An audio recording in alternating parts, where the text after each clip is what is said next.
I honestly was hoping that it would take a bit longer to repair the microphone because after Jeff's words, I felt I need to compose myself. Very passionate, eloquent speaker.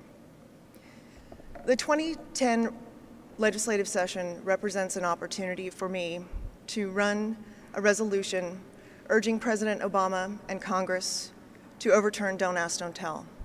And not only to overturn it, but to reinstate the over 13,000 men and women who've been discharged because of their sexual orientation.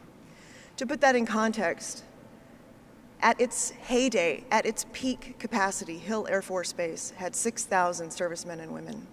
We have discharged more than twice that amount because of Don't Ask, Don't Tell.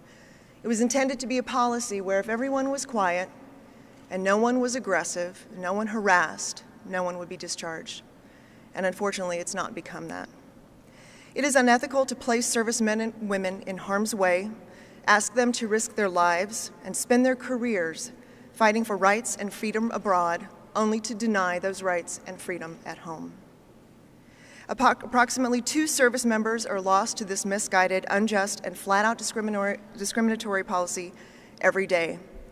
At a time when we are engaged in 2 wars in Iraq and Afghanistan, our lesbian, gay, bisexual, and transgendered service members often offer mission-critical services that enhance our military's competence and readiness and ensure our national security. It is my sincere hope that President Obama, together with Congress, will take swift and meaningful action on the dishonorable and debilitating law known as Don't Ask, Don't Tell. The American people and service members of the armed forces overwhelmingly support the repeal of Don't Ask, Don't Tell.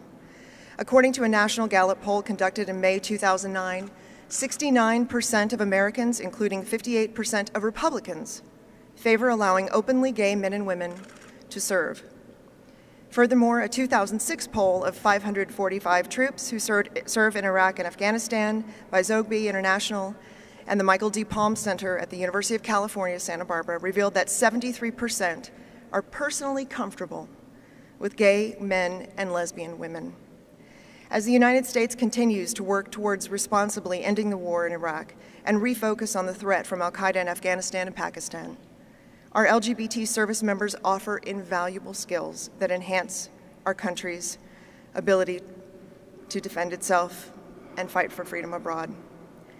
Despite the great strain on our military's human resources, the armed services have discharged almost 800 mission-critical troops and at least 59 Arabic and 9 Farsi linguists under Don't Ask, Don't Tell in the last 5 years. This is indefensible. The financial cost alone of implementing Don't Ask, Don't Tell from fiscal year 1994 until 2003 was more than $363 million. Our nation's military has always held itself to the highest standard, and we must recruit and retain the greatest number of our best and brightest.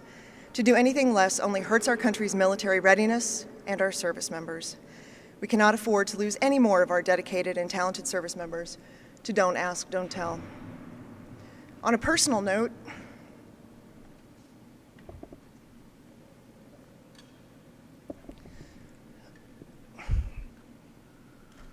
I'm sorry you have to endure this, but I feel I must.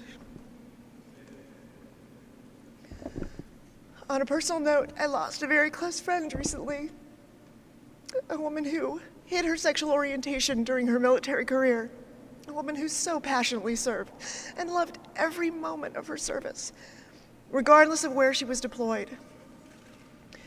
She valued the humanitarian work she did within the military. She was proud of her service and embarrassed that she had to hide her sexual orientation. This resolution represents a promise I made to her before she passed.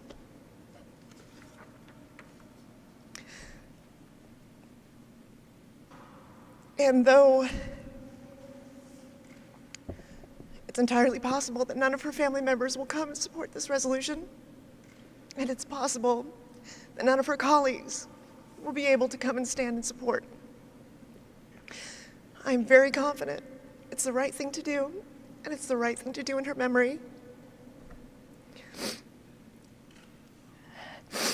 I hope that this legislative body will allow this resolution to have its day. It's unjust of us to ask so much of servicemen and women and then ask them to hide, to deny them their authenticity. Thank you for being here today. I'm sorry that I'm a mess. But what a great opportunity. What a wonderful turnout. And